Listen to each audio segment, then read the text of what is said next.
பிரியமான சகோதர சகோதரிகளே, அன்பு பிள்ளைகளே, பெருமகிழ்வோடும் நன்றி பெருக்கோடும் நாம் அனைவரும் ஒரு குடும்பமாய் கடவுளுடைய பிள்ளைகளாய் ஒன்று கூடி வந்திருக்கிறோம்.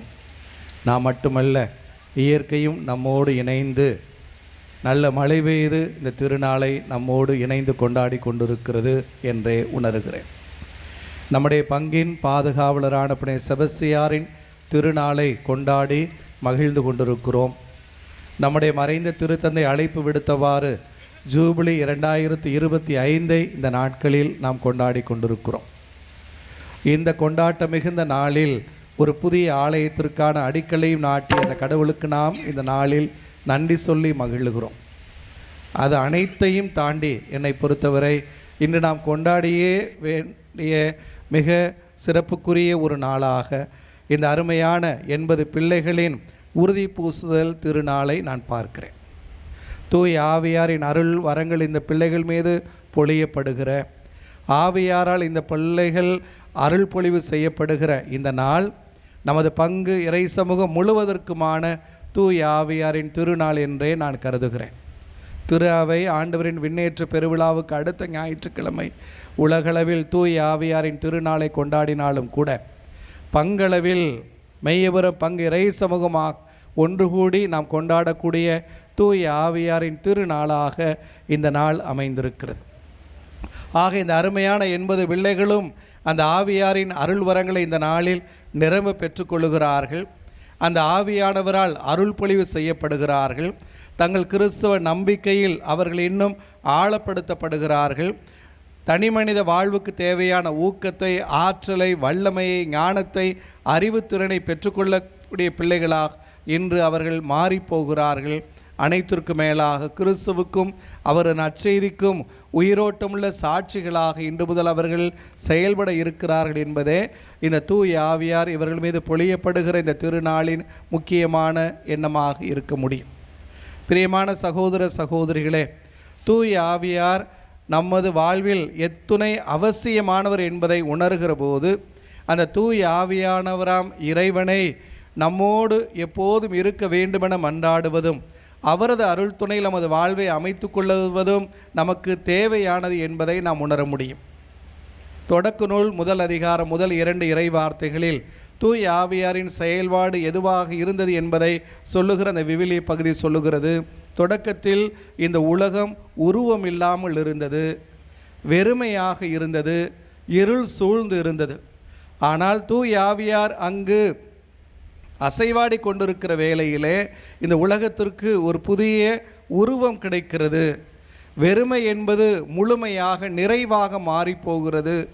இருள் அகன்று அங்கு கடவுளது ஒளி மிகுந்து போனது என்று அது தனிமனித வாழ்வுக்கும் பொருந்தும் என்றே நான் உணர்கிறேன். இந்த 80 பிள்ளைகளுக்கும் அவர்களது தனிமனித வாழ்விலும் அவர்களது கிறிஸ்தவ நம்பிக்கை வாழ்விலும் இன்று அவர்கள் புதிய உருவை பெற்றுக்கொள்ளுகிறார்கள். இவர்கள் இனி வெறுமையானவர்கள் அல்ல, முழுமையான நிறைவான ஆளுமைகளாக வளரத் தொடங்குகிறார்கள். இவர்கள் வாழ்வில் இனி இருள் இல்லை, அந்த கிறிஸ்துவின் ஒளியில் நடக்கக்கூடிய ஒளி மிகுந்த மனிதர்களாக இவர்கள் வாழத் தொடங்குகிறார்கள். இத்தனையும் அந்த தூய் ஆவியாரின் அருள் செயல்பாடு என்று நாம் உணர வேண்டும், நம்ப வேண்டும். அந்த ஆவியாரின் அருள் இந்த பிள்ளைகளுக்கு இந்த நாளில் நிரம்ப கிடைக்க வேண்டும். இந்த பிள்ளைகளோடு மட்டுமல்ல, இங்கு இருக்கிற எல்லோரோடும் அந்த தூய் ஆவியாரது உடனிருப்பும் அவர் தரக்கூடிய அருள் வல்லமை நமக்கு வேண்டுமென மன்றாடுகிற தேவை நமக்கு இருக்கிறது. பிரியமானவர்களே, நாம் நம்பியிருக்கிற கடவுள் யார் என்பதை பார்க்கிற போது அந்த கடவுள் எங்கோ வானங்களில் மறைந்து கொண்டிருக்கிறவர் அல்ல, அல்லது நாம் அணுக முடியாத தொலைவில் இருக்கக்கூடியவர் அல்ல. கிறிஸ்தவத்தின் மிக சிறப்புக்குரிய நம்பிக்கையே அந்த கடவுள் நம்மை தேடி வந்தார், நம்மோடு அந்த கடவுள் குடியிருக்கிறார் என்பதுதான். அந்த கடவுள் நமக்கு எல்லாமாக வாழ்ந்து கொண்டிருக்கிறார். அந்த கடவுளை மையப்படுத்தியே நமது வாழ்வை நாம் அமைத்து கொண்டிருக்கிறோம். அவர் மீது நாம் கொண்டிருக்கிற ஆழமான நம்பிக்கையே நமது வாழ்வை மிளிரச் செய்கிறது. அந்த கடவுளது அருள் பராமரிப்பிலேயே நாம் வாழ்ந்து கொண்டிருக்கிறோம். புனித பவுலடியார் சொல்லுவாரே, திருத்துதர் பணிகள் 17ஆம் அதிகாரம் 28வது இறைவார்த்தையில், ஆண்டவரே, நாங்கள் வாழ்வதும் இயங்குவதும் இருப்பதும் எல்லாமே உம்மாலே உமது அருளாலே என்று. ஆக நம்மோடு எந்நாளும் இருந்து தமது அருளாளமை நிறைத்து காக்கிற அந்த கடவுளையே நாம் நம்பியிருக்கிறோம். பிரியம், அந்த கடவுளது பெயர் என்ன என்பதை விவிலிய ரீதியாக நாம் அறிந்து கொண்டோம் எனில் அந்த கடவுளது உடனிருப்பை நாம் உணர முடியும். குறிப்பாக தூய ஆவியார் எவ்வளவு தூரம் நம்மோடு இருந்து நம்மை வழிநடத்துகிறார் என்பதை அறிந்து கொள்ள முடியும். விடுதலை பயண நூல் 3ஆம் அதிகாரம் 14வது இறை வார்த்தையில் தந்தையாம் கடவுளது பெயர் என்ன என்பதை நாம் அறிந்து கொள்ளுகிறோம். எரி முட்புதரிலிருந்து மோசேயை அழைக்கிற கடவுள், எகிப்துக்கு போ, பார்வோரிடம் பேசி என் மக்களுக்கு விடுதலை வாங்கி கொடு என்று அழைப்பு விடுக்கிற போது மோசே கடவுளை பார்த்து கேட்கிறார், நான் போய் பார்வோனிடம் எகிப்தியரிடம் உம்மை குறித்து பேசுகிற போது எங்கள் கடவுள் என்னை உங்களிடம் அனுப்பினார் என்று சொல்லுகிற போது யார் உங்கள் கடவுள், அந்த கடவுளது பெயர் என்ன என்று அவர்கள் கேட்கிற பட்சத்தில் என்ன சொல்ல வேண்டும் என்று கேட்ட மோசேக்கு கடவுள் சொல்லுவார், இருக்கின்றவர் நாமே அனுப்பினேன் என சொல். எனது பெயர் இருக்கின்றவராக இருக்கின்றவர், என்றோ இருந்தவர் அல்ல, என்றோ இருக்க போகிறவர் அல்ல, எல்லா காலத்துக்கும் இருக்கின்றவராக, உடன் இருக்கின்றவராக, தன் மக்களோடு வழி நடக்கிறவராக, தன் மக்களுக்கு எல்லாமாக இருக்கிறவராக தன்னை அடையாளப்படுத்தி கொண்டவர் நம் கடவுள் என்றுவார். அதேபோல் மத்தேயு நற்செய்தி 1 அதிகாரம் 17-18 இறை வார்த்தைகளில் வாசிக்கிறோம்.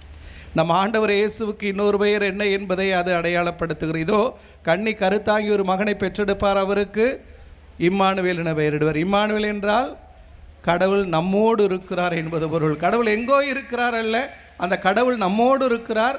இதுவே அந்த கடவுளது பெயராகவும் இருக்கிறது. இந்த கடவுளது பெயரே அந்த கடவுள் தன் மக்களோடு நம்மோடு இருக்கிறார் என்பதுதான் என்று. அதே போல யோவான் நற்செய்தி 14ஆம் அதிகாரம் 16வது இறைவார்த்தையில் வாசிக்கிறோம். தூய் ஆவியார் குறித்து பேசுகிற, அவரை நம்மிடம் அனுப்புவதாக வாக்களிக்கிற இயேசு சொல்லுகிற வார்த்தைகளை பார்க்கிறோம். உங்களோடு என்றும் இருக்கும்படி மற்றொரு துணையாளரை உங்களிடையே அனுப்புமாறு நான் தந்தையிடம் கேட்பேன், தந்தை அவரை உங்களுக்கு அருள்வார். அவரே உண்மையை வெளிப்படுத்தும் தூய் ஆவியார், நிறை உண்மையை நோக்கி உங்களை எந்நாளும் வழி நடத்துகிறவராக அவர் இருப்பார் என்று. துணையாளராகவே அந்த கடவுள் இருக்கிறார். நமது வாழ்வுக்கு ஒரு துணையாளராக, நம்மோடு எந்நாளும் இருக்கிறவராக, நம்மோடு பயணிக்கிறவராக, நம்முடைய எல்லா தேவைகளும் நமக்கு துணையாக உதவியாக இருக்கிறவராகவே இந்த கடவுள் இருக்கிறார் என்று. ஆக தூய் ஆவியாராம் அந்த கடவுள் நமக்கு துணையாளராக இருக்கிறார். ஆக இந்த பிள்ளைகள் இன்று இந்த காலகட்டத்தில் தங்களது குழந்தை பருவம் என்பதை தாண்டி அந்த வளரிளம் பருவம், ஆங்கிலத்தில் தி அடலசன்ஸ் ஃபேஸ் என்று சொல்லுவார்கள். ஆக வளரிளம் பருவத்தை அடையக்கூடிய இந்த காலகட்டத்தில் இந்த பிள்ளைகளுக்கு தேவையான அந்த உடல் ஊக்கம், அந்த உள்ளத்து ஊக்கம், உண்மையை பேசுவதற்கான உள்ளத்து உறுதி, நன்மையை செய்வதற்கான அந்த உள்ளத்து ஆற்றல் அத்தனையும் கொடுத்து நிறைந்த ஞானத்தோடு இவர்களை வழிநடத்தக்கூடியவராக, இவர்களுக்கு துணையாக இருக்கக்கூடியவராக அந்த தூய் ஆவியாரை இவர்களுக்கு பெற்றுக் கொடுக்கக்கூடிய அந்த அருளின் திருநாளையே உறுதிப்பூசல் திருநாள் என்று நாம் கொண்டாடி கொண்டிருக்கிறோம். பிரியமானவர்களே, இவர்களோடு இனி துணையாக இருந்து வழி நடத்துகிறவராக அந்த தூய் ஆவியாரை இருக்கிறார். அந்த தூய் ஆவியார் அவர்களுக்கு கொடுக்கிற கொடைகளை திரு அவை 7 என்று பட்டியலிடுகிற அந்த 7 கொடைகள் என்னவென்று அறிகிற போதே அந்த தூய் ஆவியாரின் துணை நமது வாழ்வுக்கு எத்துணை அவசியம் என்பதை நாம் உணர முடியும். ஞானம், புத்தி, விமரிசை, அறிவு, திடம், பக்தி, தெய்வ பயம் என்று மனித வாழ்வுக்கு, கிறிஸ்தவ வாழ்வுக்கு தேவையான 7 பண்புகளையும் குணங்களையும் அந்த தூய் ஆவியார் தாமே இந்த பிள்ளைகளுக்கு கொடையாக இந்த நாளில் கொடுக்கிறார் என்று நாம் உள்ளத்தில் உணர முடியும். இதையும் தாண்டி புனித பவுலடியார் கலாத்தியருக்கு எழுதிய திருமுகம் 5ஆம் அதிகாரம் 22வது இறைவார்த்தையில் தூய் ஆவியாரின் கொடைகளோடு அந்த தூய் ஆவியார் கொடுக்கக்கூடிய கனிகளாக, அந்த தூய் ஆவியார் நமக்கு கொடுக்கக்கூடிய அருள் வரங்களாக இன்னொரு பெரிய பட்டியலை கொடுப்பார். தூய் ஆவியாரின் கனியோ அன்பு, மகிழ்ச்சி, அமைதி, பொறுமை, பரிவு, நன்னயம், நம்பிக்கை, கனிவு, தன்னடக்கம் என்பவை ஆகும் என்று. ஆக மனித வாழ்வுக்கு தேவையான எல்லா நல்ல பண்புகளும், நல்ல குணங்களும், நல்ல இயல்புகளும், நல்ல தன்மைகளும் அத்தனையும் அந்த தூய் ஆவியார் கொடுக்கிற அந்த கொடைகளே. ஆக தூய் ஆவியார் இருக்கிற இடத்தில் மகிழ்ச்சி இருக்கிறது, தூய் ஆவியார் இருக்கிற இடத்தில் அன்பு இருக்கிறது, தூய் ஆவியார் இருக்கிற இடத்தில் அமைதி இருக்கிறது. மனித வாழ்வுக்கு இந்த மகிழ்ச்சியும் அன்பும் அமைதியும் அவசியம் என கருதுவீர்கள் எனில் அந்த தூய் ஆவியாரின் துணையே இந்த 3 கொடைகளையும் இந்த பிள்ளைகளுக்கு நிரம்ப கொடுக்க முடியும் என்பதை நாம் உணர்கிறோம். ஆக இந்த பிள்ளைகள் அச்சம் தவிர்த்து ஊக்கம் மிகுந்தவர்களாய் கடவுளுடைய பாதையில் மிகுந்த ஆற்றலோடு வல்லமையோடும் நடப்பதற்கான அந்த அருள் இந்த நாளில் கொடுக்கப்படுகிறது. இறையில் அறிஞர்கள் சொல்லுவார், கடவுளது அருள்தான் தூய் ஆவியார் என்று.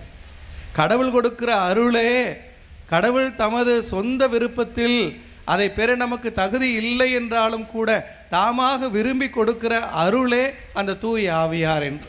ஆக அந்த கடவுளது அருளை தூய ஆவியாராக நாம் கொண்டாடி மகள இந்த வேளையில் இந்த பிள்ளைகள் அந்த தூய ஆவியாரின் எல்லா அருளாலும் ஆசையாலும் நிரப்பப்பட வேண்டுமென இந்த நாளில் ஜெபிப்போம். பிரியமானவர்கள், இந்த நாளுக்கான முதல் வாசகம், இந்த நாளுக்குரிய முதல் வாசகம் நமக்கு அதைத்தான் சொல்லிக் கொடுத்தது. ஸ்தேஃபானின் மறை சாட்சியம். திரு அவையில் முதல் வேத சாட்சியாக தமது உயிரை கையளித்த ஒருவர், திருத்துதராகவோ இயேசுவின் நெருங்கிய சீடராகவோ விவிலியத்தில் அறியப்படாத ஒரு மனிதர். தொடக்க காலத்திலேயே இயேசுவின் இறப்பு உயிர்ப்புக்கு பிறகு அந்த கடவுளை ஏற்றுக்கொண்டவராக இருந்திருக்க வேண்டும், கிறிஸ்தவராக ஆனவராக இருக்க வேண்டும். அத்துணை ஆற்றலோடு வல்லமையோடு அவர் கிறிஸ்துவுக்கு சான்று பகர்ந்தார். அவரை பற்றி பேசுகிற விவிலியம் சொல்லுகிறது, அவர் ஞானம் மிகுந்தவராக இருந்தார், தூய் ஆவியார் அருளும் வல்லமையும் ஆற்றலும் மிகுந்த மனிதராக இருந்தார் என்று. ஆக கடவுள் நமக்கு கொடுக்கிற அந்த அருள், அந்த ஆற்றல், அந்த வல்லமை தூய் ஆவியாரின் அருள் வரங்களாகவே, கொடைகளாகவே, அவரது உடனிருப்பாகவே, அவரது துணையாகவே நமக்கு தரப்படுகிறது. இந்த பிள்ளைகளும் தங்கள் கிறிஸ்துவ வாழ்வில் அந்த ஊக்கத்தோடு இயேசுவை ஏற்றுக்கொண்டிருக்கிறோம். கிறிஸ்துவின் அச்செய்திக்கு நாங்கள் சாட்சிகள் என்று ஒரு சாட்சி வாழ்வதற்கான அருளும் ஆற்றலும் இந்த பிள்ளைகளுக்கு இந்த நாளில் கொடுக்கப்படுகிறது. இந்த பிள்ளைகளுக்கு ஜெபிப்போம். கடவுளது அருளும் ஆசையும் இந்த பிள்ளைகளுக்கும், இந்த பிள்ளைகள் வழியாக நமது குடும்பங்களுக்கும், நம் பங்கிறை சமூகத்திற்கும் முழுமையாக இந்த நாளில் கிடைக்க வேண்டுமென நம்பிக்கையோடு தொடர்ந்து திருப்பலியில் மன்றாடுவோம். ஆமென்.